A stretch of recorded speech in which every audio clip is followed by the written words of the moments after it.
Good morning, everyone. Happy Friday, and I hope love is in the air for you guys, because I heart you guys all platonically. And guess what? We're here, TableTakes. I'm Banzai. I'm joined with Emma, Derek, and Christian. And first up, Emma, take the lead. All right, so Funko has announced some new Emerald City Comic-Con exclusives. So if you're into the Pops, the Funko Pops, then you're going to be excited about these. So there's a few different ones, including Dragon Ball Z exclusives, but the one that's most relevant probably to your interests as a fan of games is going to be the Gelatinous Cube. Yep. So you should definitely go and take a look at this thing, because it is exactly what you expect from the Gelatinous Cube Funko Pop.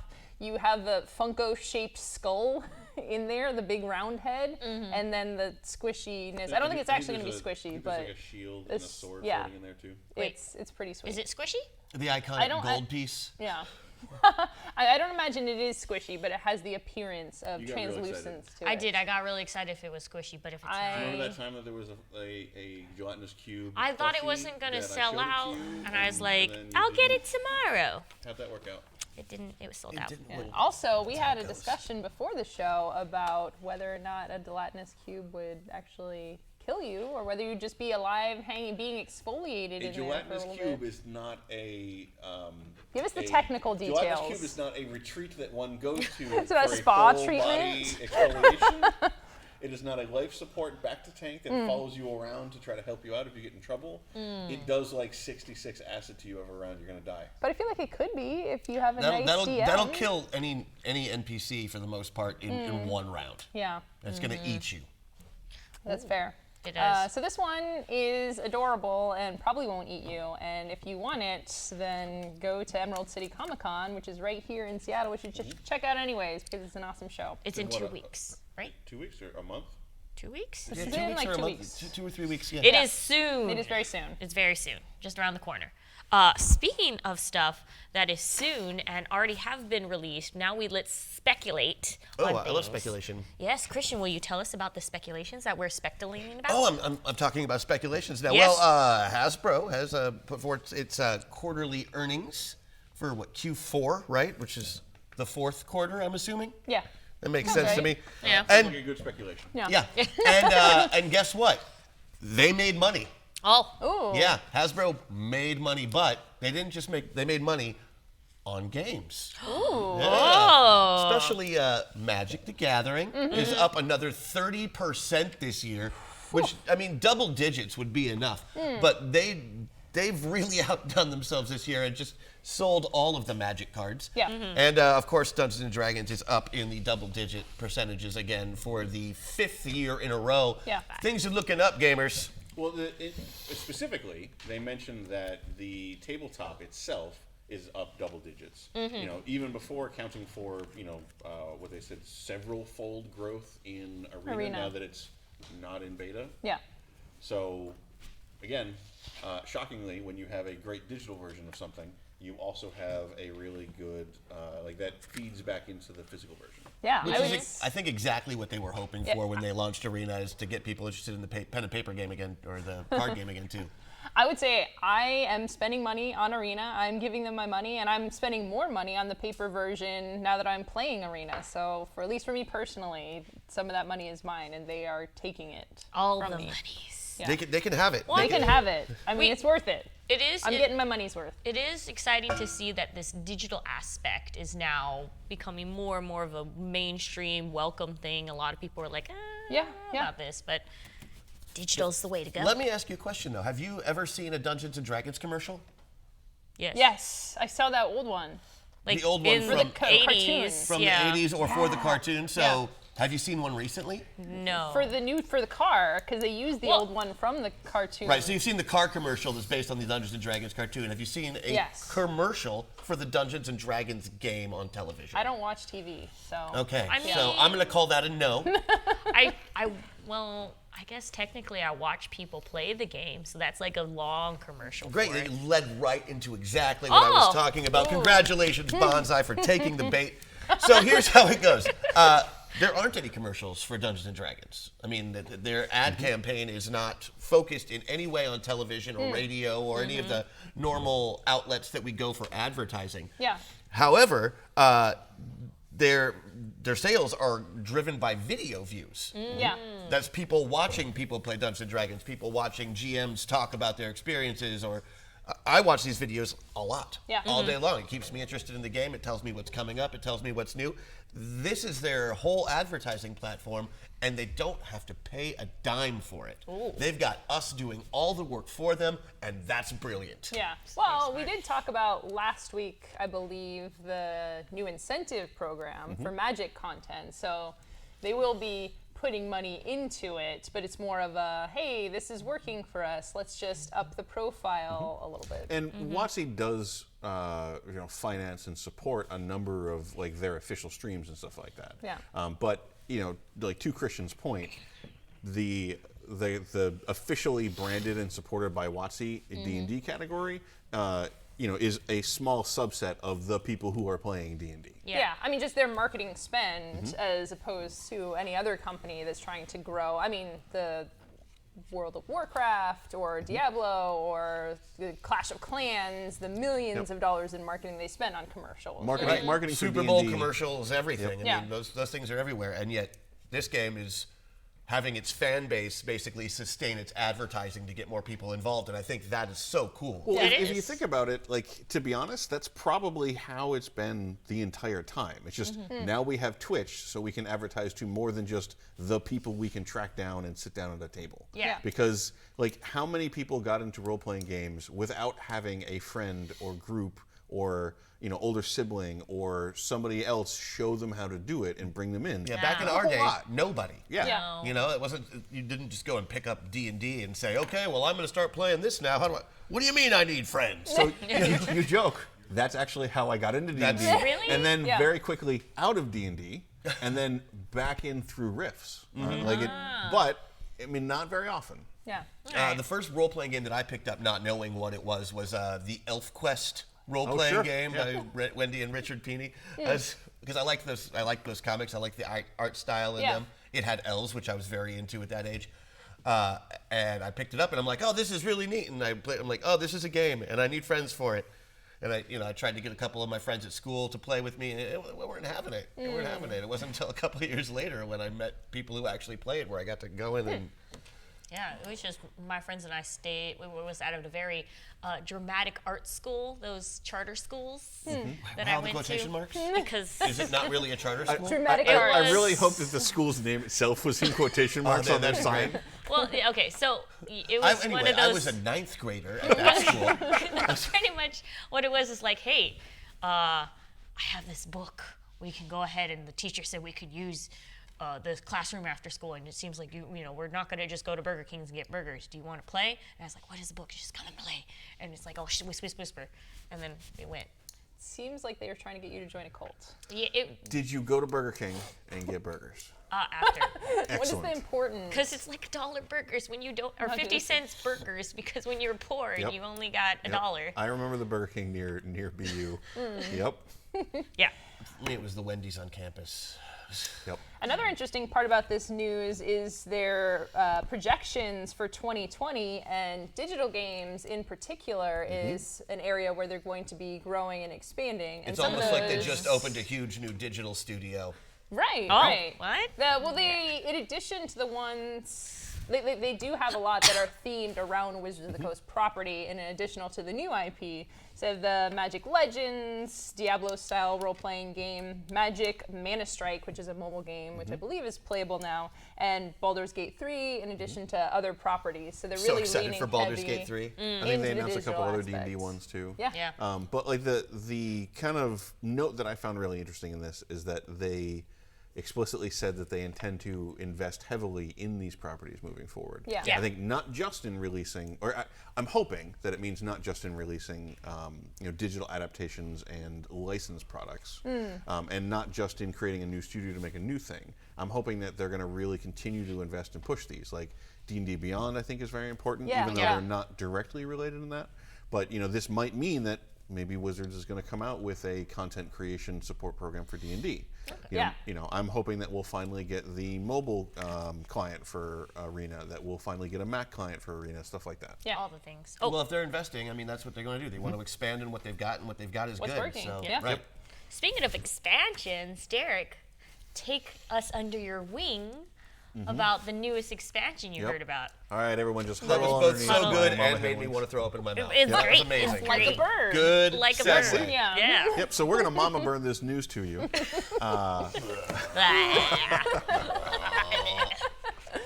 New All right, traits. so I feel like that should be a clip. Yeah, so Wingspan Nobody saw it. is getting another expansion. This is the Oceania expansion, which I think is the second one, because the last one was European Yep. birds, I think. Yes. So this is Oceania, which is Australia, a lot of the Pacific Islands, although I think you mentioned that all of the birds they've shown so far are from Australia. Australia. Yeah, what a bunch of loons. No, that's Canadian. Australian loons specifically. Canadian. This specific. So, Wingspan is still hot. It's still very, very popular with Yep. folks. And now, if you have it, this is a chance to get more play out of it. More birds. It's a gorgeous game. It is Yeah. really pretty. And if you find it, you should buy it. Yeah, we picked one up at Gen Con last year for my mother-in-law, and she just loves it. The whole family's playing that game. Nice. They have a really good time with it. Yeah. Yeah, I mean, like part of why everybody loves Wingspan is the theme and presentation is so good and well executed that it kind of appeals to people who are not typically into board games. So you can pull some people in that you might not otherwise. Oh my God, just those freaking little eggs. I just like to hold them and count them and collect them. Sit So- on them and incubate them and hatch them. In other Wingspan news, unfortunately, it's still going to be pretty hard for a lot of folks to pick up. So again, as Emma mentioned, if you see it and you're interested, you probably want to grab it. Yep. Because there was an error in the last print run. a What clerical essentially error. amounts to a clerical error. Yeah. In Yeah. ordering, they got 5,000 less copies than they thought they were going to get. Yep. Yeah. So they're going to make another print run, I'm sure. But until then, supplies are going to continue to be a little constrained, unfortunately. So if you see it, grab it. Yeah, see it at a con. Like I've been at cons and seen it. I think it was maybe last year at Emerald City Comic Con. I forget where it was, but seeing the copy, like, oh, I'll come back a little later and get this. And I came back later and it was already gone. Yep. Fortunately, I was able to purchase it from a friend, so I Would have you a copy. say that it left the nest? Yeah, it Yeah. took flight. We It's had a to flight. we had to go in before the exhibition hall opened. Oh yeah, Yeah. you're And- telling me like you did your. And we still almost didn't get one. Yeah. Like it was Yeah. they were flying off that table last year. I think you can get it off Fine, you're Amazon saying. too, right? I No? did say that, yes. So I think the important thing is, though, if this is a game you want to play and you're having trouble getting it, go ahead and order it. It'll be back Yeah. ordered for a little while, but it's not like they're going to stop making this game. It's Yeah. very, Yeah. very popular. They've got an expansion coming out for it, so go ahead and order it. It may be a minute before you, Like, you know, ask actually get ask it. your local but- store, Yeah. and then be patient. Yeah, I was gonna say order specifically. Go to your friendly local game store. Ask for it. They'll put you. Most of them have a list where they can do this, and they'll contact you. Your local game store is actually really good about this. And patience is important because I've worked this. Like sometimes it does take a little while, but having someone get the game and contact you is really nice. Yep. But yes. Ooh, more new game news that is coming out. Wardlings has a new mini game for 5th edition coming out. If you guys don't know what Wardlings is, it's pretty much like you ever watch Kids Next Door, the cartoon about like kids growing up. This Did is you watch a, cartoons 15 years ago? 15 years ago, yeah. No, but like, it's kind of like the idea of in the fantasy realm, you as kids have superpowers and you have this imaginary beast that helps you, and then as you as you get older, you forget and you lose your essence of childhood. Oh, that's great. That's just like That's real life incredibly and just as tragic. depressing. Very, I'm really very sad now. But, Who wouldn't want to play that? My imagination's going away. my but you Changeling get the dreaming. you get Yeah. the best. Become one of the autumn people. You get the best little mini figure. You should see the miniature figures. They're really Yep. nice. Great, yeah. At They all first, have, I was, the animal companion. all the animal companions. At first, I was like, "Oh, look at a bunch of halflings," but no, it's not a bunch of They're just half- children. They're just children. It's a game. I like this kind of game that is catered towards kids and getting them into role playing early. And then you were saying it was similar to another Yeah, so when it was originally announced, I think they had a slightly different name for it too, I don't recall.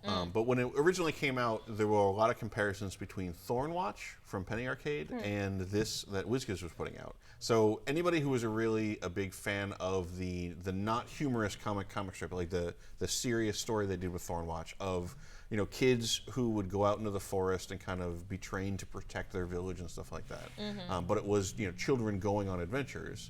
If you liked a lot of that, then this should kind of be in a similar vein of, you know, kind of a traditional fantasy adventure, but with kids. But yeah, so you can look forward to that. The retail price may be around $40. I'm thinking about it. But yeah. That comes out in May? May. So if you guys are listening, you could even, Christian, you can even start a campaign with a bunch of kids, right? Yeah? Absolutely. Yeah, it'd be cool. Next, Emma, give us the world of Azul. So Azul, very popular game. Talking about Wingspan, very popular game, slightly newer than Azul. Azul, however, apparently, and even I was surprised about this, has sold over 1 million copies. Azul 1 million. is a a certifiable like modern classic. It's a hit. Modern classic, evergreen. One of those clicky clacky next tiles. It's a blockbuster. Yeah. I've played it. I would like to take at least this tiny sliver of credit, me and everyone at Mox, because, well, this was one of the games that came in, and we saw this, and like, this game is going to be big. And So you made Azul a hit is what you're claiming. And she did take a little credit for it. I said a tiny sliver of it. Very much at the local game stores, we saw this, and it is one of the great games to come into a store because it is so easy to sell. And even in Once people touch it, especially. Yeah. In my game groups too, I love telling the story of how me and my gamer friends were hanging out playing this game. One person's partner came up and he's like, "Oh, I'm gonna go to the bathroom. You take my spot." She's like, "I don't know anything about that. I can't play this game." And by the end of it, she wanted to buy it. So even not sitting through the teach or anything, it's easy enough to get into that she could just do the stuff of the game, which I really love. I hear the new version, Summer Pavilion, I think. Yeah. Yeah. I hear that's also really, really good. Yeah, so there's actually 3 different versions. There's the Summer Pavilion, there's the stained glass version, and the original one. The announcement we have for today is an expansion for the original game, which includes some trays and new boards, which are really nice. So if you've played the base game a lot, the boards are going to give some variety. Because the original board, there was one side with a pattern and one side that was just blank, and you could choose. You still had to follow the rules, but you could choose where they go, which is a little trickier. But now you're going to get some new boards to go along with your original game. This is the expansion Crystal Mosaic, released in April, which is very soon, for $14.99. Plan B Games, which is the publisher of Azul, is also doing a spin-off based on its card game 5211. I don't think it's 5000. I haven't gotten a chance to play it yet. But yeah, Azul-themed version of the game where you're trying to collect the most common color, but it's a little bit of push your luck. If there's too many, they're worth nothing. Yeah. So if you like it's interesting for Azul, like the theme is not strong. You know, technically you're making a floor with tiles. It's very pretty. It's pretty. Yeah, It's exactly. pretty. It's a pretty game. Making a card game version based on an already successful card game, I think that's great as well. So lots of fun Azul stuff if you were into that, and cash in on the popularity of the Azul IP. It'd be very cool. Ooh. Was that just like, wow, that we went really fast through our headlines. That's it for headlines. efficient. We're Yeah. done with them. We have been very strict with our headlines this week because we have a lot later We have a lot later on, the zines, We but hope first, you like Kickstarter. Bundle Boss. I just love it every time you do that. Yeah, You know, like, it's the new. can we it's just the make new. that into a soundbite, This please? is a Bundle Boss. Okay, so Humble Bundle this week has a Cipher System and the Strange package available for you. Cipher System, of course, is a kind of a modular, very universal system in a lot of ways. The Strange, I am relatively unfamiliar with. Anybody played that here before? Yeah. Tell me about the Strange a little bit. Strange is, it's hard for me to say because I just played a conspiracy nut. So I was like, yes, the world. So pretty much what it is that every idea or fictional universe you could ever think of is actually real. Right. And you can go through interdimensions or like different planets and such and hop into there. Ah, like rifts. Yeah. Almost, yeah. Oh, damn, he Dang, did it. he did it. Rifts count. Boop.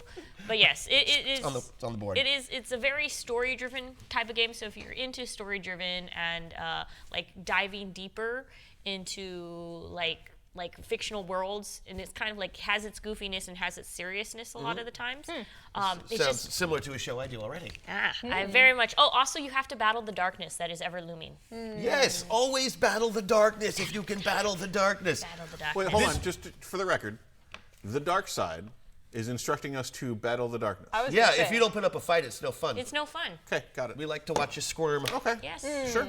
So what this bundle includes at the dollar level is a bunch of the expanded world stuff for Cypher System and for The Strange, including 10 instant adventures for The Strange and a player notebook, as well as a couple of their named adventures that go on that. You go to the $8 level, you're going to get almost all of the splat books for The Strange, right?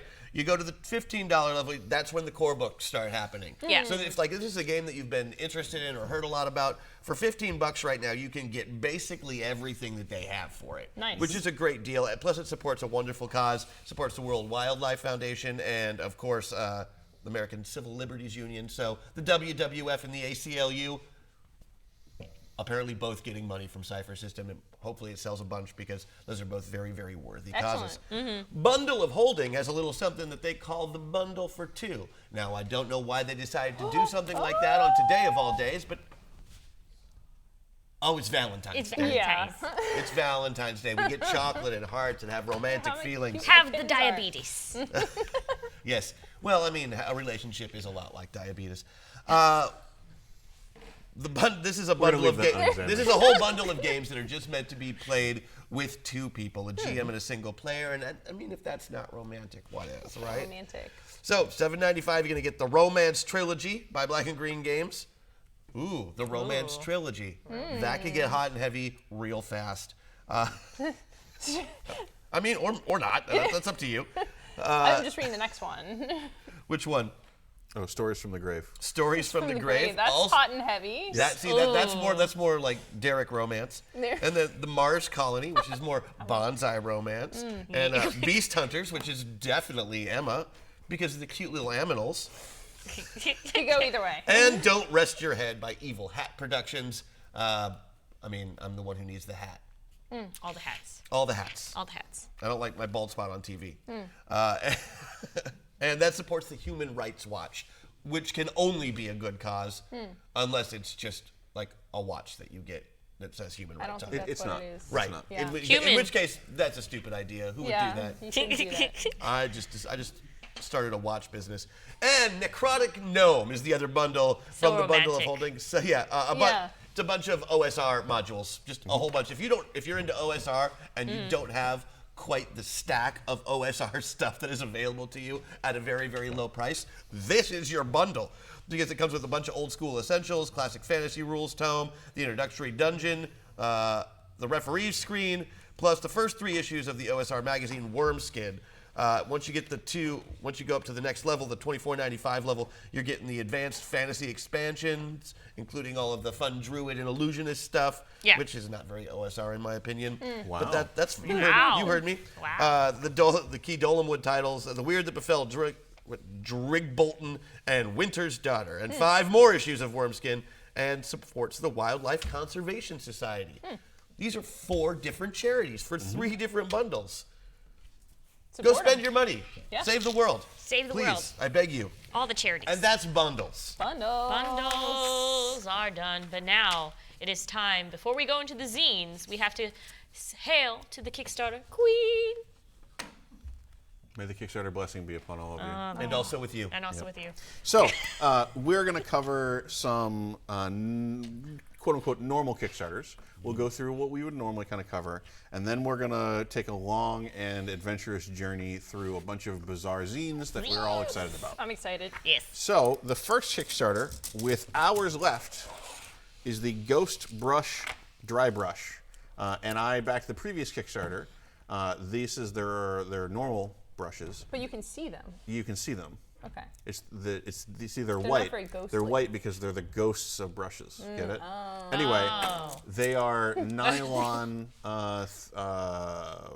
bristled brush tips. So they're theoretically supposed to maintain their points much better. As you can see, you can tell by the fact that they all have their caps still on them how much time I have lately to use many of the Kickstarters that I have backed. So I can't affirm that, but I do like how they look. Yeah. And they have, they look, I mean, come on. They are plain white brushes. Yeah, and I like that. Yeah, yes. We touched them a little bit. They were good. Yep. We did, yes. Yep. We did. They do have very, very kind of fine points to them, which I Yes. like. And I'm finally reaching the point where I'm like, okay, I need to learn how to really dry brush like a human. Dry brushing's and hard. It is. Why don't you just air?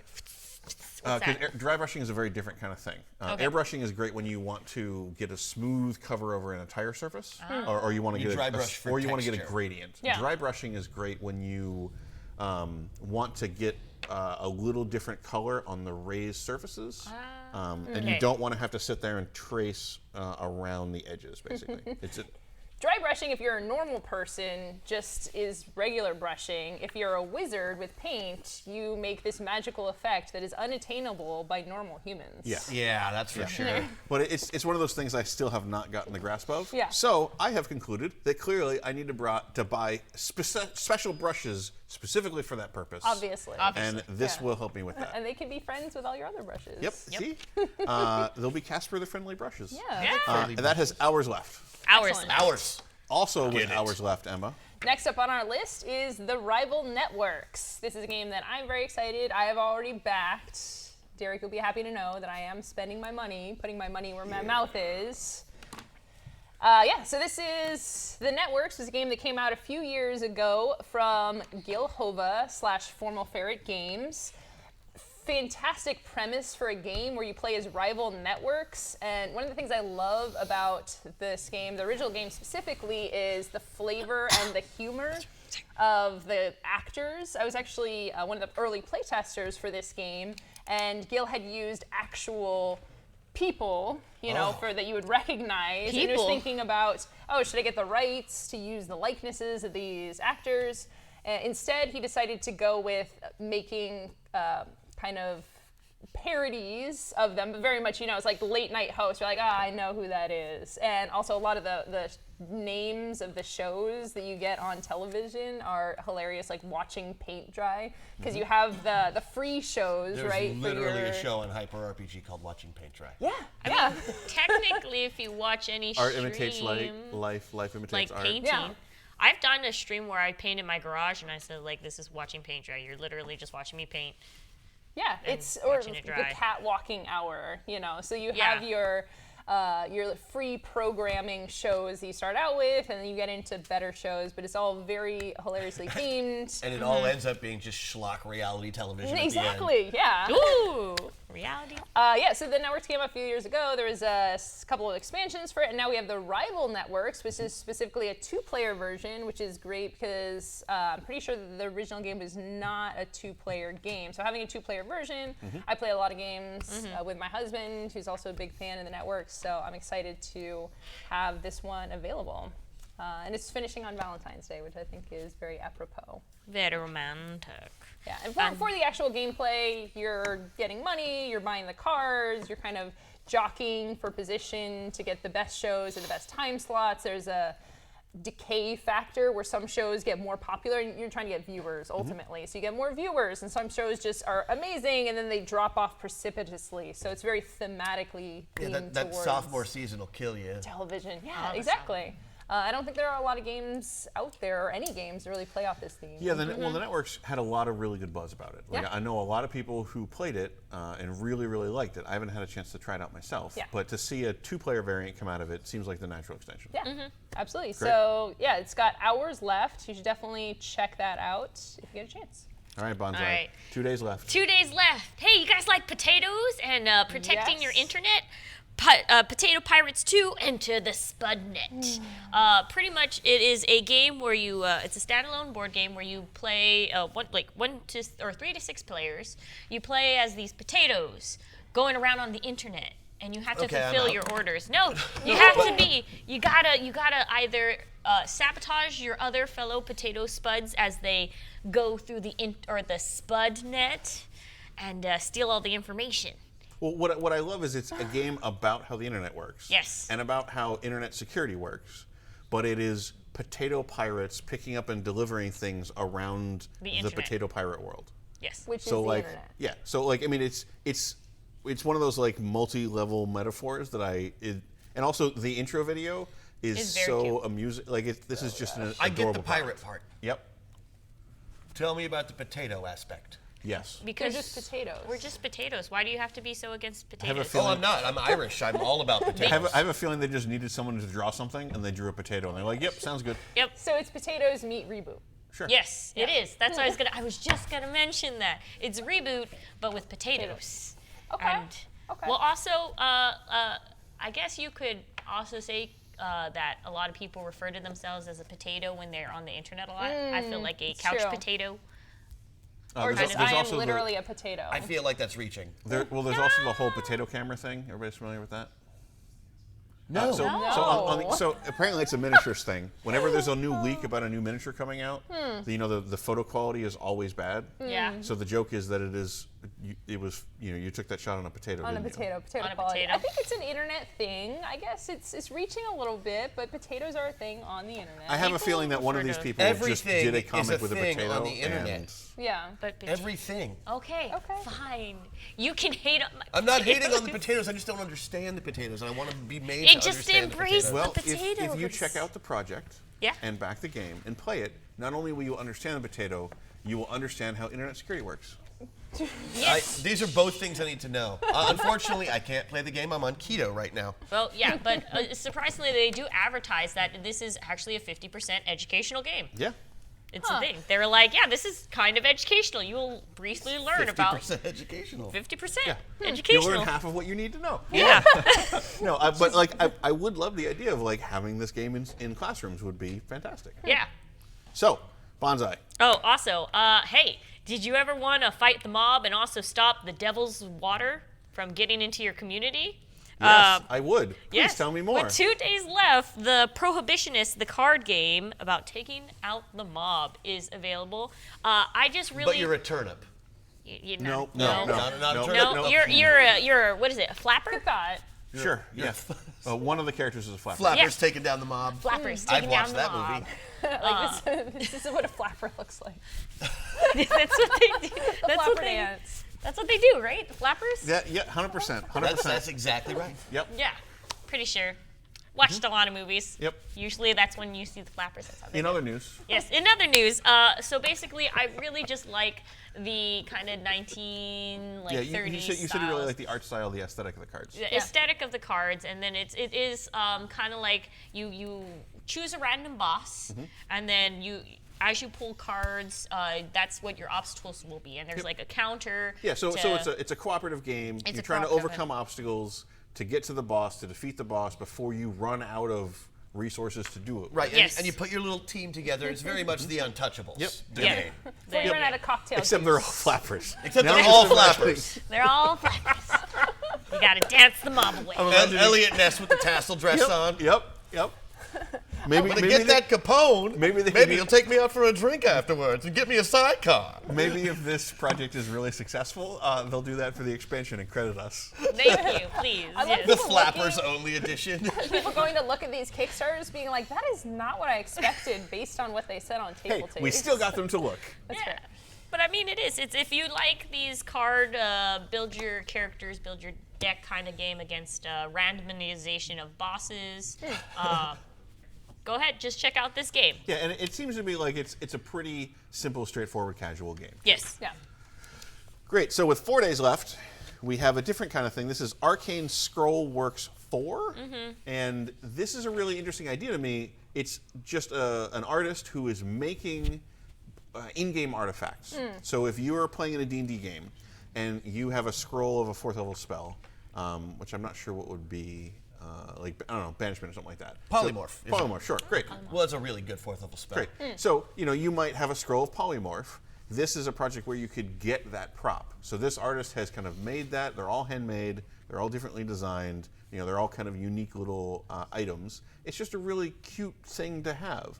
And this is, I think, the 4th one, because they've been doing one for each spell level. So check it out. It's really neat. Yeah, it does look really neat. And unlike scrolls in actual D&D, if you decide to read this scroll aloud, it won't just disappear when you're done. Right. These are permanent. These are permanent items. Yes. Although that would be cool if it just burst into flames. I don't know. I mean, they seem a little pricey. I think expensive, yeah. Well, I just Fair. like If they did the spell effect and then disappeared, I'd be okay with it. from an artist perspective, this is just like really cool to have original art. Maybe it looks like some of them are also block printed. So if you guys just like the look and want kind of like a work of art to just display in your room, definitely go check out this Kickstarter. Or in your streaming studio. Or in your streaming studio, Yeah. just for props. Some props. Props. All right, with 5 days left, Christian. What is oh, right, Dice for All. This is the metal pride flag dice that they have. I think they're cute. They're super cute metal dice that are rainbow colored. Should we say that they are a very striking, perhaps divisive design? They are very striking and perhaps divisive design. There you go. That's a very nice way to put it. You really like them. Yes. Banzai? I had a problem with them because, yes, I like the metal dice aspect because that's pelting ability. Oh, wow. But Get back to weapons. I didn't realize that your dispute on them was that they were not suitable for weapons. Oh no, they're totally weaponized. They're super weaponizable. Yeah, these the go in a problem slingshot, you're is dead. That the problem is that I do like the whole concept, the rainbow concept, but it's just like it could have been painted nicer. I think they did. It has a different style from a lot of the rainbow dice I've seen out there, and I think maybe you just don't appreciate that that design the way you appreciate some of the others. Yes, I thought it was I think really it's just different it's tastes. really high contrast, and I think the edges for the dice have a different color and stuff like that. And I thought it was a really neat effect. Right. Plus, it has enamel pins. There's a free pronoun pin for every backer. And these, like, they come in a 7 set. And they've got, the pins for ace, bi, gender fluid, lesbian, non-binary, pan, trans, and poly. We're covering a lot of the bases. Maybe not all, but a lot of them. A lot of people I know would want one of those pins. Yeah. Yes. Right. I think it speaks to the plethora of dice, of amazing dice that we have access to, that we can be a little picky and choosy when it comes to them. Not to mention the incredible diversity of gamers themselves. Yes. All right, with 6 days left, we have 10-gallon tank, which I feel is in this list just to placate my wife, who is huge into fish these days. Do you have a fish tank? Do you have a fish tank? Wow, we do not have a fish tank. Whoa. We have Saltwater, 1, freshwater? 2, 3, 4, 5, 6. Wow. 6 tanks with water in them.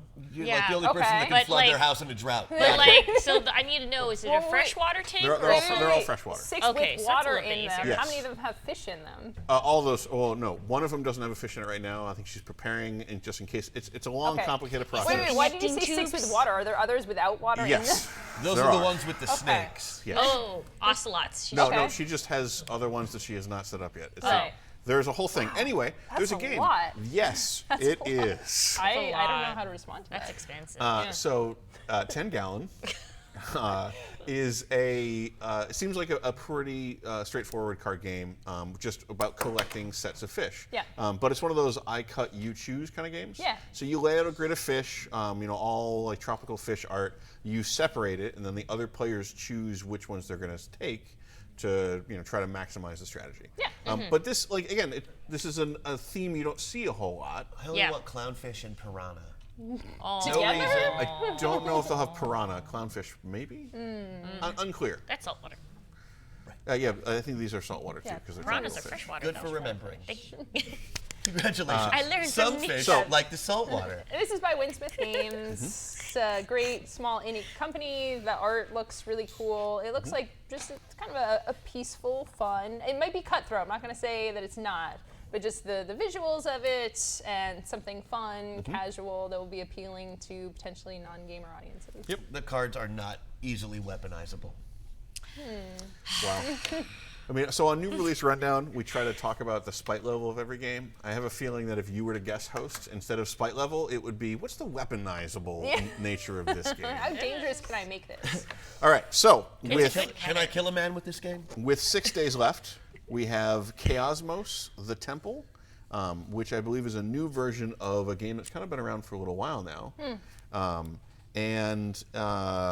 You get to, in this one you get to explore planets, you get to kind of seed planets with things, find the resources there. But there's an interesting mechanic where each planet has like a little envelope or storage thing that you get to kind of go through and see what's in it, but that will stay there for the next time you come back. So not strictly legacy in that what you're doing will, but it seems really, there's some element of kind of continuity, which I find interesting. Yeah, very cool. It's like open a little present every time you play. Yeah. Yep. Nice. Plus it has a MacGuffin. I like games with MacGuffins. Where you have to find the MacGuffin. Yeah. MacGuffin. Find the orb, I believe. Yeah. The ovoid. ovoid. The ovoid, yes. Avoid. There's a magical egg in space that you gotta find. It'll be fine. Space egg, and then you got a hatchet. Nanu, Sit on nanu. a hatchet. So then, with 6 days left, we have a reprint Kickstarter project. This is for QE and On Tour. And if everybody remembers, those were, very prominent games for a while. On Tour, you're playing a band that's touring around the country, trying to perform. Very well received, like amazing cover art. Yes, really beautiful. Really great graphic design. Then QE, we had a new release rundown. I think we had On Tour as well. We had a new release rundown not too long ago, and I was really intrigued by it because it was an auction game where the auctions aren't public knowledge, but like each player, they all play countries. Each player will run an auction for something. All the other countries will write what the maximum that they're willing to bid. They'll secretly hand that to the person running the auction. Whoever won gets the item. But only the person who ran the auction knows how much each country was bidding. So only they know kind of what the sense of scale of what people are willing to spend is. So it's the kind of game where you could just be like $10 trillion every time and win and like totally lose the game. Yes, because at the end, you are now negative $90 trillion in debt, and everybody else was bidding like $10. $10, I know, yeah. So it like with an auction game like this, sometimes you have to play it a couple, so you play it, it's fast enough, you play it the first, like, oh wow, I had no sense of the scale of what people were doing there. Although, like, you will become the auctioneer, so you'll see, like, oh wait, everyone's not doing this. But it's like an auction game from a design perspective can be a very tricky thing. It's really easy to make auctions that suck. I will say that, where you're just like, oh great, and you have the most money, so you just win this one. So I love this. The hidden nature of the auction is what intrigues me. So like, Ghost auction. This is definitely a game that I want to track down. Because the moment that I heard of a new release rundown, I was like, oh, I think this is the auction game that I would really love. But Derek, you can get it on Kickstarter. I know, that's how I'm gonna. You're gonna back this. Yeah. Oh. See, you can just tell by how much of the money, like, we spend so much money. We put our money where our mouths are, okay? We're not just talking about things here that you should buy. I brought Dungeon Drop came in. Oh, yes, I got Dungeon Drop. Yeah, I got Dungeon Drop, and I should have brought it. Absolutely. Like, look, I got it. Yeah. Maybe we have to have a whole other show that is Bring- what Kickstarters came in This week on crap we bought on Kickstarter. Well, so the way that I Derek brings in the last 6 years of his life. Yeah, you have no idea. So when I moved, it was very sad that I went to Half Price Books, and I'm like, here, I need to sell a lot of these games, and they're like, oh, well, a lot of these are sealed still, so it'll be much faster for us to process them, and I was like. Anyway, the way that I always view Kickstarter is it's a present that past me bought for future me. Oh. And if you just view it that way, everything is much chiller. It sparks joy. So, the last Kickstarter, speaking of sparking joy, is Kanban Eevee edition. Very pretty. So, I haven't actually played Kanban, but it was a very popular, well-received train management game. Car production Yes. line. Yeah. So you're making cars in a factory. That's like train management, car production, train same thing. management. Trains have Basically. cars. No, but you get the cool, the arm sticky thingies. Let me guess. In this one, you get to play as Eevee? Yes, you do. No. No.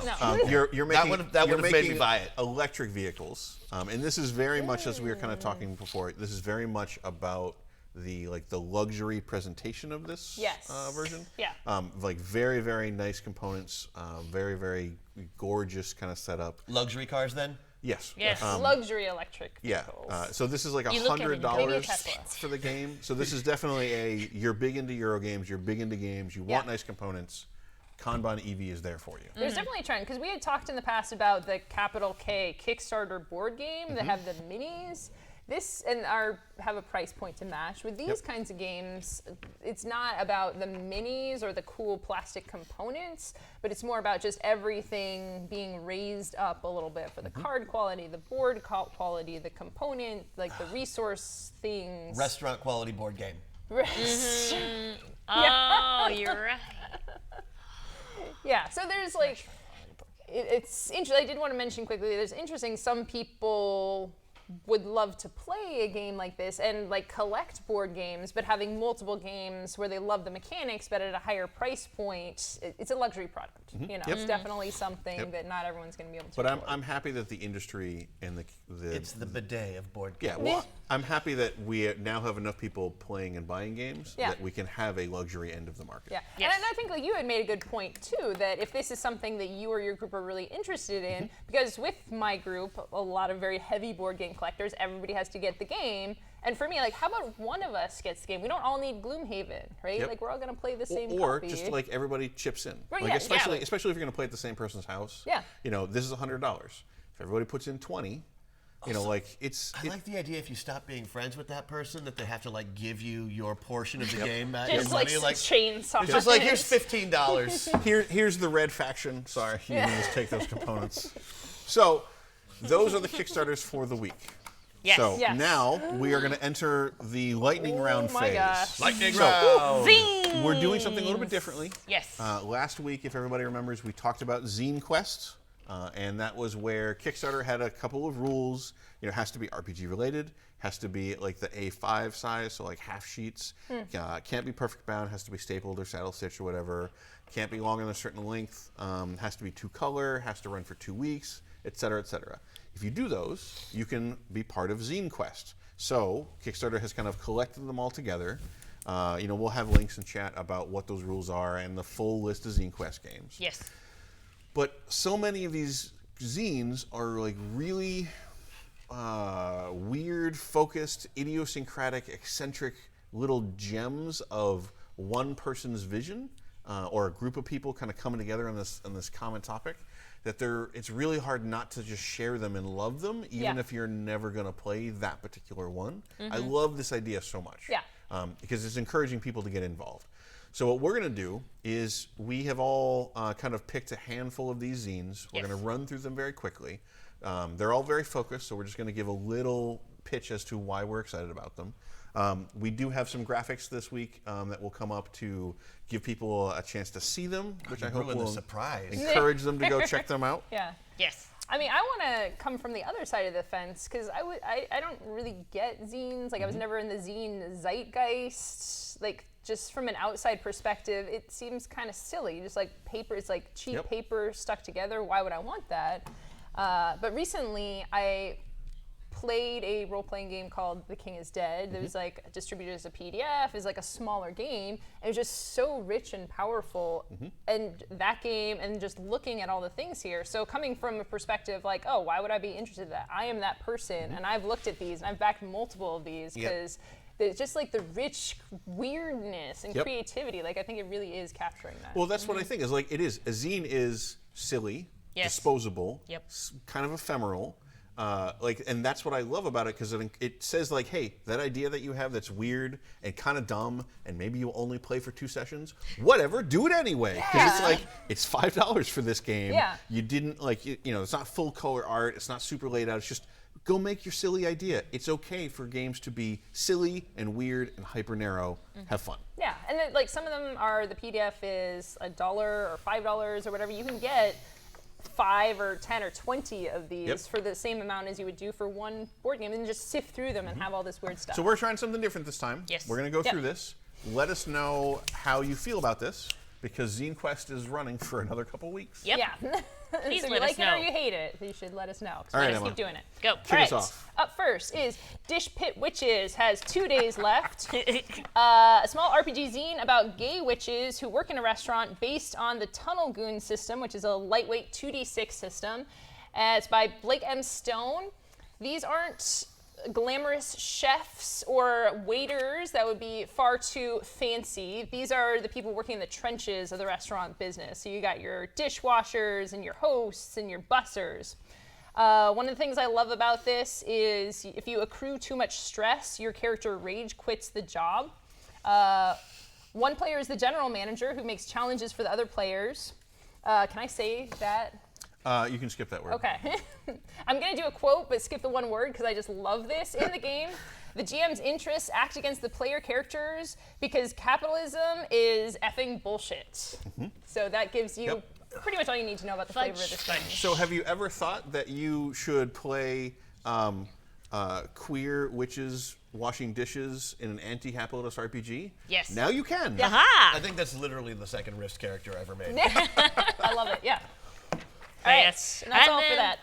Next, going in, Kusias with 1 day left. It is a, you ever want to play Sky Pirates? This is the game, Sky Pirates. It's about 32 pages long. High action adventure, role-playing game. Very rules light. And it includes full rules of the gameplay, character creation, ship rules, equipment, all the stuff you would need using a system based off of the D6 system. And if you are ever into like the PDQs, Swashbucklers of the Seven Skies, you definitely would want to go ahead and pick up this game. You just want to play Sky Pirates. This is the game, Sky Pirates. 1 day left. Corsairs.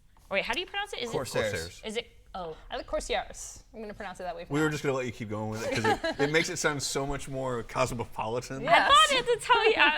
Yeah. No, it's cool. All right. It's cool. I think as long as you just say it with an affected transatlantic accent, you'll be fine. Yep. Yeah. So with 2 days left is Willow, and this is a really very cute little like hex crawl zine. It presents kind of a village. I think there's like a witch in the woods or something like that who has a problem, and you just have this neat little hex map, and you just explore the hex map. So this is the kind of thing that I would love to be like, great, we're playing D&D on a regular basis, but a bunch of the players didn't show up. Instead of canceling, why don't we just very quickly make low-level characters and just explore this village and just see what happens? I feel Yeah. like the title is misleading because I want Nelwyn's and Mad Mardigan and Right. Like, Yeah. I agree. How about this? You could run that. You could make the adventuring party based off of those characters. Oh yes, and I'll be stealing so many Daikini babies. I think I just I gotta watch that love movie again. I love the hex crawl, the hex map, because the hex map is like, it doesn't seem super detailed, but it seems very evocative to me. There's something about it that kind of sparks my imagination. You know, there's like a little bit of ruins in one of the hex. There's like a waterfall in another. It's just, there's something about it that immediately screams, I'm going to run this, and the players are going to go through the forest, and a giant hut on chicken legs is going to walk through. Like, there's something about that for me there. Baba Yaga. Yeah, see? I like it. All right, up next with 2 days left is Safe and Sound, TTRPG zine. So this is an add-on to your other role-playing games. What I love about it is it inspires a feeling of coziness, or kuslik, as the Dutch might say. The idea is that you're going to make comfortable spaces with interesting NPCs for your characters to discover. So if it's a hideout, like usually you think about the inn that your characters go to. What I love about this is that's often one of the funnest things that happens in your role-playing game. It's not out when you're slaying monsters, it's when you're hanging out. I feel like drama happens. D&D, and the interesting interior decorator. characters. Yes, yeah, exactly. I like it. Yeah, so there's a lot of Dungeon different content included. So it's not just your typical inn. You can get seedy dens filled with cool tunnels, to an extraplanar study run by an incorporeal lich, and they have their own quest to send your party on too. So if you're always looking for some content, you want to add something that's a little off the wall, this is a great way to do it. Well, I think like this is kind of an interesting compare and contrast too. Yeah. Because MCDM and Matt Colville, recently did I guess last year did the Strongholds and Followers. Yeah. That was like $1 million, $2 million, something like that. That was the very like rigid, serious gaming, how to do a hideout, how to do a stronghold. Yeah. This is very much like the opposite end of like, wouldn't it be cool if? Yeah, it's just like it's a giant tree yeah, with yeah. like mushroom chairs inside. But like, of it. imagine if you get both of those and use both at your table. Yeah, Ah. I love it. Mushrooms. All right, Banzai. 2 days left. 2 days left. All right. With 2 days left, Green Dawn Mall is basically you ever wanted to be trapped in an endless mall where things get weirder and weirder as you try to find that lost friend who just didn't listen? That's literally my nightmare. Yeah. Yeah. Well, this is the game for you to recreate all those nightmares. It's a 6 to 8 one-shot based game where you're just teenagers exploring this mall, and like they just there's charts. They provide you with charts. And as you go deeper, it just gets weird. It gets strange, and the cool thing about this that they do advertise that if you don't like the mall scene, you can still use their charts as the weirdness chart goes and reskin it for any other game you would like. So it's a very reskinnable game. But I just also like that this is very similar to a nightmare that I usually have. So it's me in an endless mall on a double bus being chased by a T-Rex hot dog. Okay. All right. I mean, that all seems reasonable to me. That's why I was like, this game. I know. So the funny thing too is that I saw this. The reason that it was in the list that I initially proposed was because of the endless mall part. Yes. If it didn't have the weird surrealist twist, so I'm entering this from the horror cult world, reality warping aspect of it. Yeah. Of what's really at the heart of the infinite mall. It's the Gap. Okay. It's the Gap. There's a gap at the heart of the infinite mall. It's a Gap and an Orange Julius. I'm sorry, I had a real life kind of version of this in Kuala Lumpur because they have connecting tunnels to all the malls. Oh, yeah. And you have to go to the train station that's located in the mall. And so we just kept getting lost and kept going through endless malls. So I want to see the sequel to this game, with this one being the teenagers that are stuck in the mall, and the sequel is just going to be like the old people who walk in the mall before the mall opens. They are the teenagers. They are the trapped teenagers. They've just been there for so long now. They're here to exercise. Why doesn't my grandson call me? All right, with 2 days left is Palanquin RPG, or Palanquin, depending on if you just want to go with it. Palanquin. So you are all playing the members of the court who are shepherding this compassionate, pure, innocent empress to safety after a coup, basically. So you're all different elements of her court. That you might be the minister of war, or you might be the scholar or something like that, and you kind of have to talk and you have to warn her about and protect her from threats that would be in your quote-unquote domain. And then when you get her to safety, her aunt will judge each of you for whether you were part of the coup or not. So it's kind of a neat storytelling game of you're traveling through this journey and you don't know who was part of the coup or not until you get to the end. It's just that this is one of those things where it's a zine that had such a crystal clear image in my mind and purpose. I could see the movie of this. Yeah. Basically. Yeah. And that immediately kind of drew me in. Oh. Ooh, movie aspect. Very cool. I like that. All right, next up with 2 days is The Artifact, a solo RPG zine. This one does look neat. A lot of people agree. This one has raised, I think probably at this point, $30,000, which again, for these zines, some of them are raising $500, $1,000, but some of them are very popular. And this one, I'm considering backing it, and I think you should as well, because the idea behind it is you craft a unique magical item and play to find out how it changes as it passes through the hand of many keepers. So D&D, whatever role-playing game you're playing, you're going to find magical items, right? You kind of get it, put it on. If it's a sparkly ring with waves on it and it's unidentified, you put it on anyways, and maybe it's cursed, but you just put it on because you don't actually do that, because your party yells at you because you're just putting on random jewelry. I feel like you're taking the opportunity to work through some issues. Yeah. Anyways, so those You pushed items, the button, didn't you? those items that you find have histories. And what's really cool about this is it's solo, and the idea behind it is almost an activity book where you just work through the history of this item and, belong to this person and this person. Each person had their story. How did it change over time? Yeah. Yeah. When was it lost? When was it found? Did it sit for 10,000 years? When did it melt the eyes of Larry? Yeah. Yeah. I feel like this is a very Lord of the Rings kind of RPG. Yeah. Where you just kind of step aside for a moment and have your own solo thing where you read the backstory that the GM gave you. Right, yeah. The whole game is you're just writing a story that Tom Bombadil is going to tell hobbits as he's walking through 70,000 pages. And then this happens. This, I was like, okay, this is great. The world is ending, but sure, we can just sit here and listen to this. So there you go. Yeah, but it's a great way to spend an hour or two sketching, world building, and storytelling. I also love that part of the proceeds are going to hiring an editor. I think that's very valuable, and the fact that people are investing in the quality. You know, like you're saying, a lot of these just that weird, dumb idea that you had, but I appreciate that some of them are also taking time of the presentation and making sure that weird idea is communicated to the best of their ability. Hiring an editor isn't very much in the spirit of Zine, though. Oh. I mean, especially if you're going to a broader audience. I mean, I think that there is a trade-off there between like, hey, I'm going to write and it's going to have the quirks and the spelling mistakes and maybe I forget a whole chapter in there. It's like, just because you can't afford multicolored art doesn't mean that you can't do it professionally. Yeah. Thank you. That's true. You can do it professionally. Passion. And that's it for the artifact. But usually the person who staples the zine together is the editor. It's just because they spent all the time writing it. And I only want to hand after they stitch my stapled zine. 200 copies, they're like, oh wait, this thing is messed up. Gotta go back and Never mind. All right.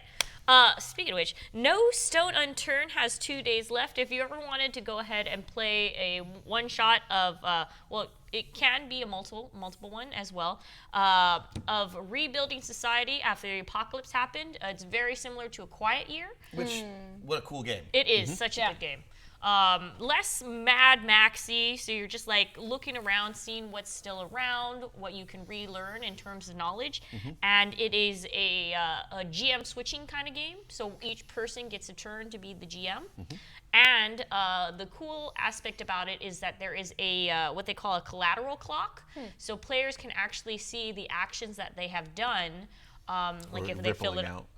well, how it affects the world. And so when generations go by, you can basically see, oh, that's what my character did, and so now this is, So if you're into that kind of game, No Stone Unturned, very nice. Build society, play civilization. With 2 days left, we have A Touch of Glamour. Ooh. This is Fey Mayhem as powered by the apocalypse. And I'll buy it. Fayham? Sure, Fayhem. Oh, no, I won't. Full points to Emma. Full points to Emma. So the description that they have in the project itself is fey creatures in the modern world trying to escape from human beings who would exploit them for their magic. So all I have to say is I'm always a sucker for Changeling the Dreaming. Me too. So a super personal, powered by the apocalypse zine expression of that same thought, I am in for. But they're fey creatures, like maybe adorable, magical creatures with wings and little ears. Quite possibly. Okay. Just checking. Quite possibly. So if you like kind of fey juxtaposed against the modern world, then this seems to be one that I think is worth kind of playing around with. A Touch of Glamour. Nice. Another one that I am interested is Dream World Mercenaries with 3 days left. This is by Haiduk. RPG zine for 2 to 4 players about diving into dreams.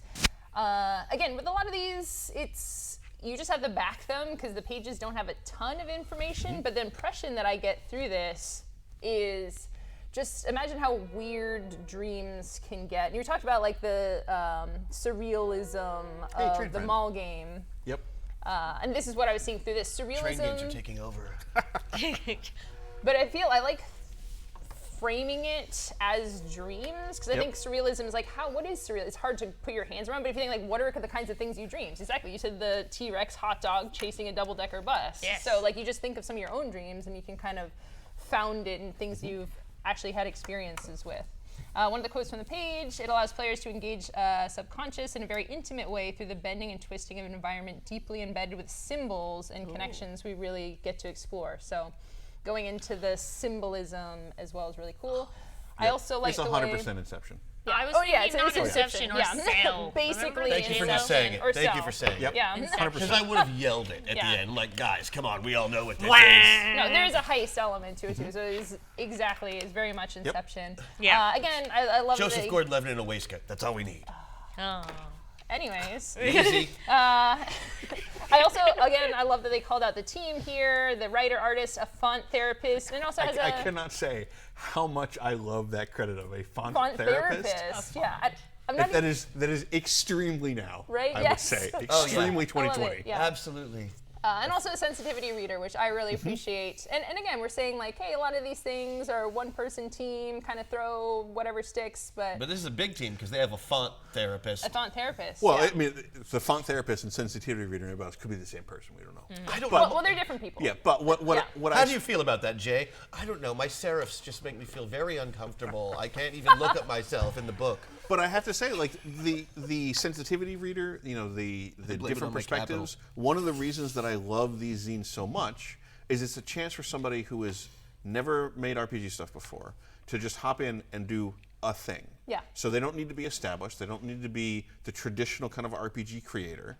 They can be from groups we don't normally see RPGs from. Yeah. And very specific to them, and that is beautiful. Yeah.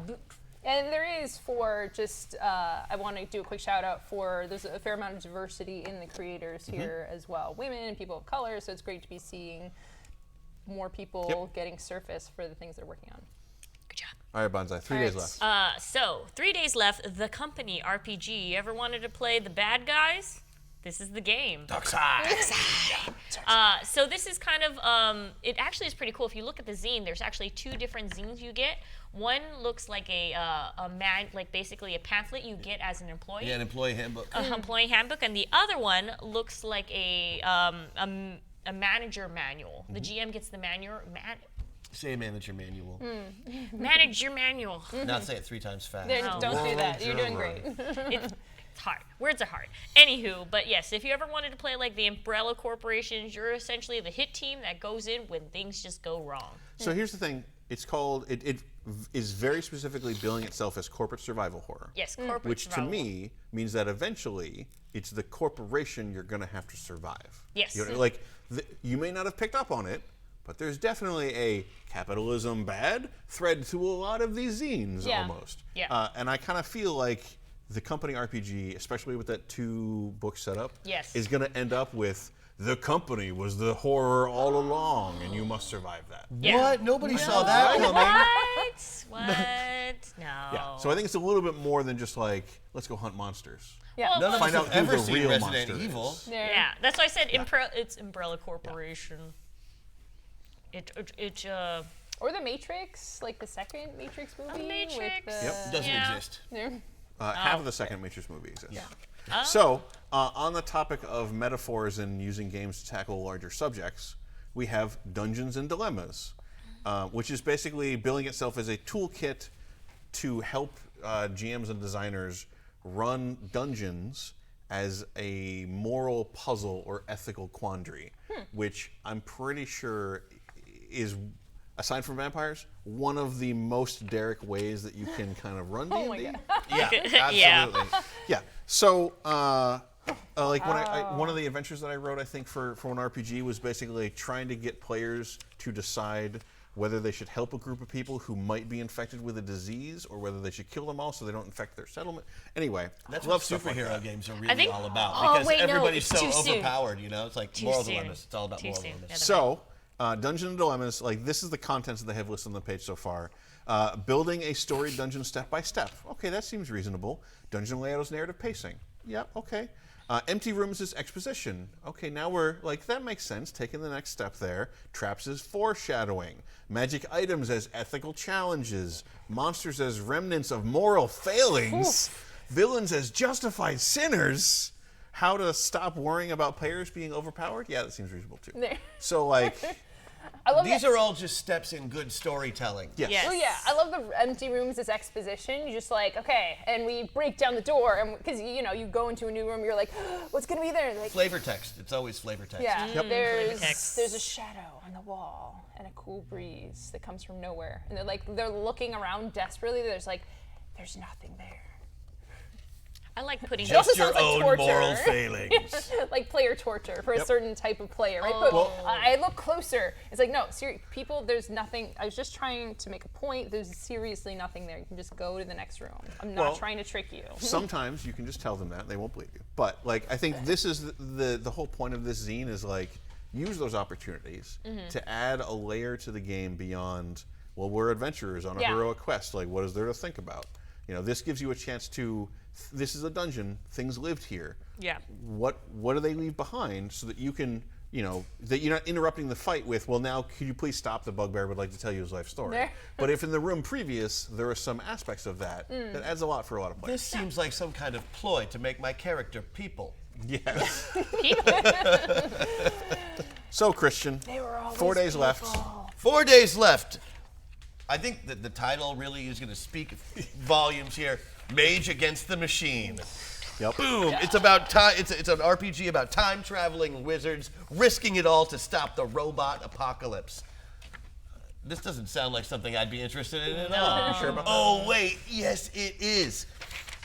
You basically create your character by giving them a defining memory that they can basically travel back to at any time. It's like you get to be a wizard living Groundhog Day.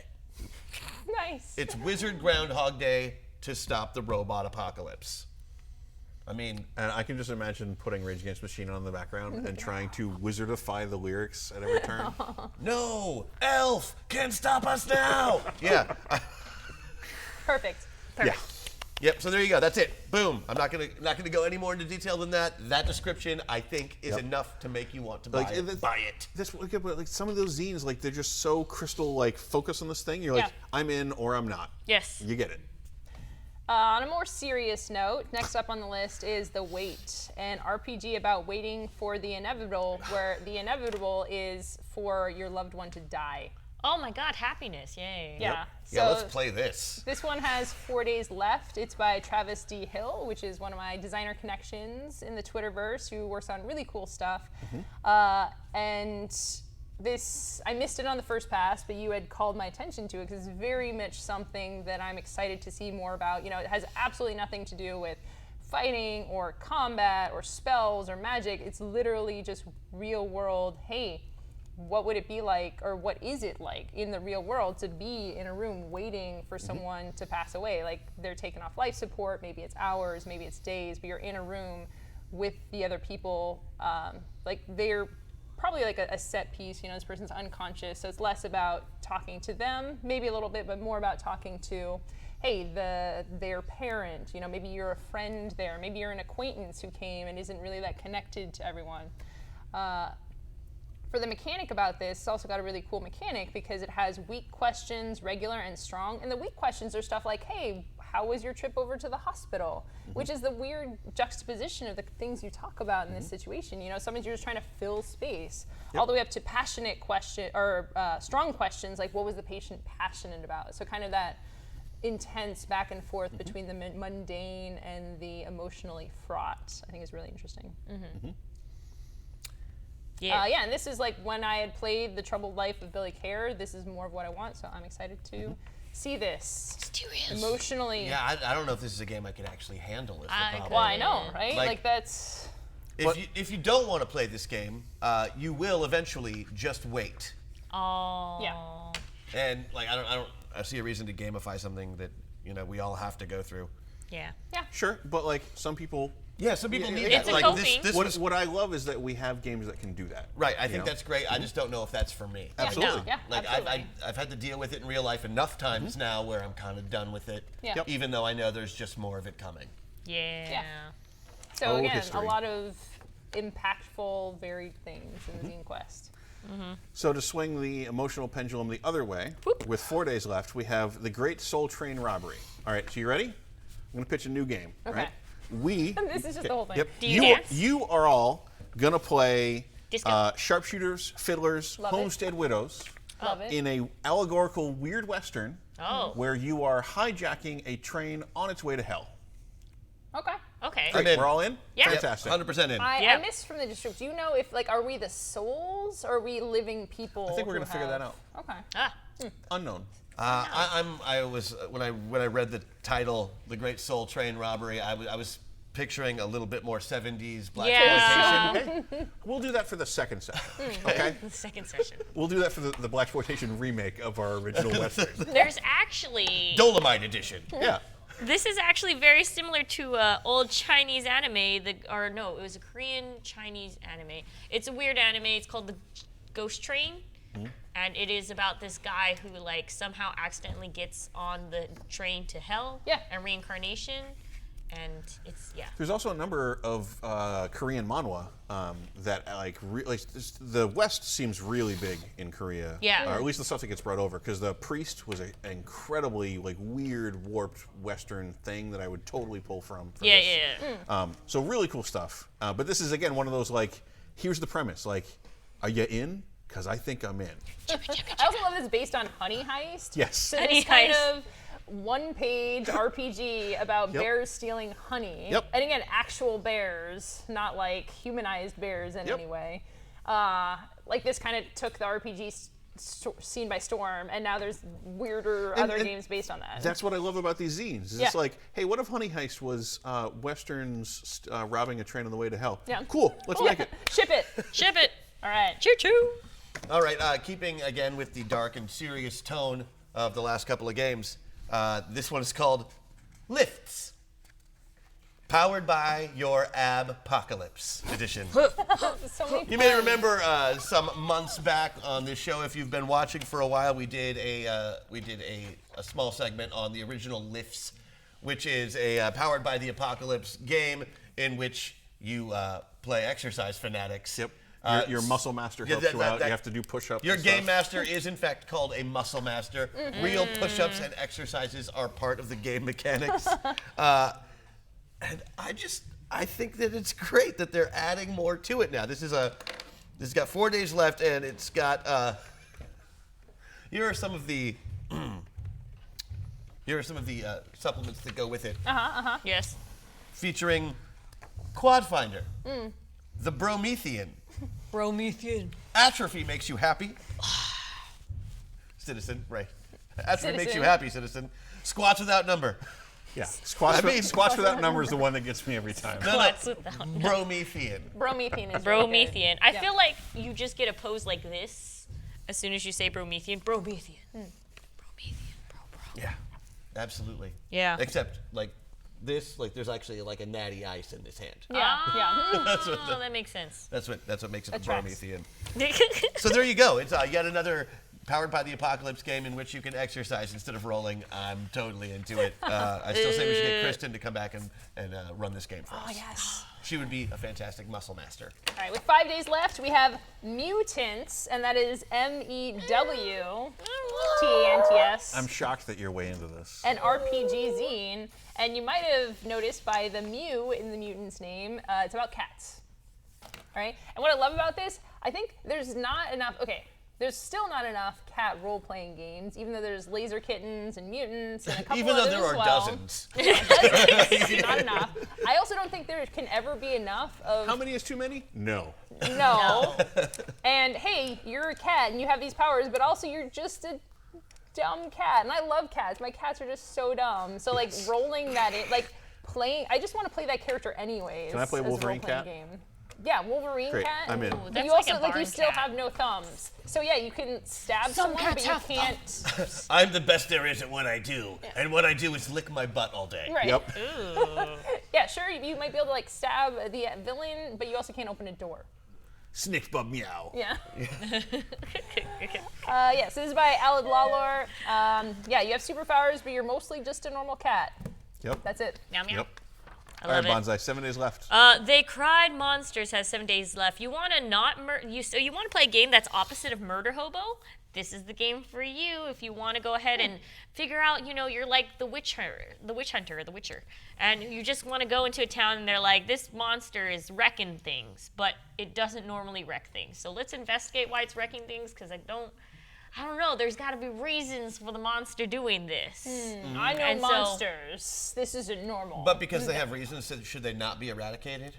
They shouldn't. Oh, it's a like moral dilemma. it's I get morals. So you got to actually, just don't commit genocide automatically. It's I like, like that. it. Yeah. I'll toss a coin maybe. to this zine. Oh, Valley of Plenty. But yes, if you go ahead and check it out, it has 7 days left. So you're just basically grizzled old monster hunters going in. Moral dilemma: do you kill the monster? Is it better to? And how do you satisfy the town that you're hired by, but still fix things? So you're basically playing F, Marry, Kill, but with a monster? Yes. Got it. Yeah. That should probably be a zine you should do next. next We 2021. should all do zines for next year, by the way. I've been thinking about it. Yeah. All right. Let's do it. All right. So with 7 days left as well, we have Vanquisher. And this is a pretty straightforward, just traditional-ish adventure game. You're playing a fantasy game. But the reason I wanted to call it out is that it was specifically designed to be, it's like a Powered by the Apocalypse hack, or it was inspired by one, specifically designed to get this old school feel that can be played by people who are visually impaired. No pen, no paper required. Oh yeah, I remember looking at it. Yeah. It still uses dice, so you probably need to have some capacity for that. But there's plenty of technological ways around that. But just having that having that perspective of we're going to start with this being designed for folks who are visually impaired to be equal at the table sounds great to me. Awesome. I like it. All right, with 7 days left, we have Ever in Her Sights, a story reading zine. You are a Fey Knight set out to retrieve treasures for your High Queen. What will you claim and what will you sacrifice? So this is a tarot-based game based off of the Rider-Waite tarot deck. So that's something, one of the cool parts about this is a lot of it, the flavor of it is based on what tarot deck you choose, and as a person who has already started to collect multiple tarot decks, or with the Kickstarter there was like the D&D themed one recently, so you can pick one to give the flavor. The thing I like most about this is it feels like a game of courtly love. It's exploring this idea of love outside of a romantic context. So it's not like you're wooing the queen, but you love her more than yourself. So like you were willing to die for this. You love this person so much that you're willing to die, you're willing to sacrifice. So a platonic love, you would say? Yeah, but like with I With armor. will With armor, yeah. with armor, Yeah, for and me- I will die for you. For die me- for your platonic friends. Yes, die for your It was tarot plus, again, Changeling the Dreaming. Yeah. I'm in. Yeah, just check it out. All right, so then our last is Beak, Feather, and Bone, a map labeling RPG. So this, was inspired by A Quiet Year and Powered by the Apocalypse and stuff like that. But this is a competitive map labeling RPG and world building tool. It Which doesn't is- say anything see? more than that. Yeah. Well, no, it does. So what you do is you have a deck of cards, and you have a map that hasn't been labeled yet. Okay. And you draw from the You draw from the deck of cards, and then you use that as inspiration to describe the beak of the building, or location, which is its reputation. You describe its feather, which is its appearance. You describe its bone, which is its interior. And the zine itself is using like raven folk or crow people as kind of like the example text or the setups. But you can do it with anything. But it's really neat to me because I like the idea of collaborative world building, like Microscope and stuff like that. Yeah. So you sit down, you're like, hey, we're gonna build our new campaign setting. Here's a map. Wait, but what is the competitive element? That I have no idea about. See, that's the part that I was like, I almost went back. It just see like, but how does it get competitive? You're competing. I mess up your beak. I don't know. But Yeah. then you'd end up with an Fascinating. interesting, messy world with weird intersections. I Yeah. wonder if there is, then you can add that, like, just guessing. You can just add negative qualities to somebody else's. I'm sure. Yeah. Yeah. So The it's only just way to find out is to back it. yep, Yep. it's All right. real intriguing. All right, friends. Guess what? That is the end of TableTakes. But stick around. Right after this, we got the new release rundown with Ethan Lid from Zulu Board Game Cafe. And also at 6 p.m. tonight, we got a new show called Game Night. Game Night, yeah. We're going to be playing the Alien RPG, because it's very romantic.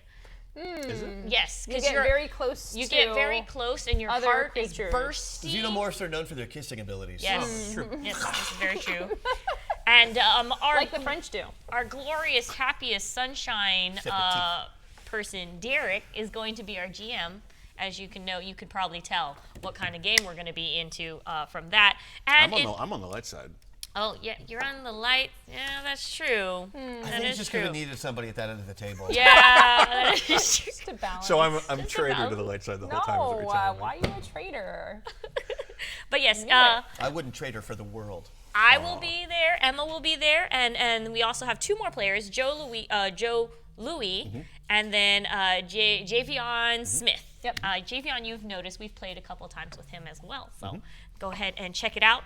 And we don't just have shows on Friday, folks. We also have a whole plethora of streams that go on. Mondays at 6 p.m., board games with the Brothers Murph. Wednesdays, 9 a.m., or starting at 9 a.m., minis with Murph. 4 p.m., Fireside with Emma and Peter. And they talk about various behind the scenes of the gaming industry. And then 6:30, Westgate Irregulars. That is just another role-playing game that you can watch. Friday, of course, TableTakes, followed by New Release Rundown. And now, Game Night. Game Night is going to be fun. And also, don't forget, this is Gen Con TV, so of course we're going to go ahead and talk about that badges on sale, going live, go ahead, pick them up so you can get your hotel room reservations, all that good stuff. And remember to follow, subscribe, all those clicky-clacks, and turn on those notifications so you don't miss any of the episodes. And in case you do, after 24 hours of the live streams, they do appear on YouTube. And we also have podcasts as well. Podcast. Yep. Podcast. Fireside is out as a podcast now. Yeah. Yes, it is also. You can listen to us in the car.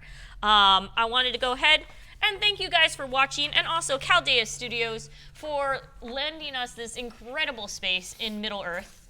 That's where we are right now. That's where we are right now. And I thought we were in Chaldea.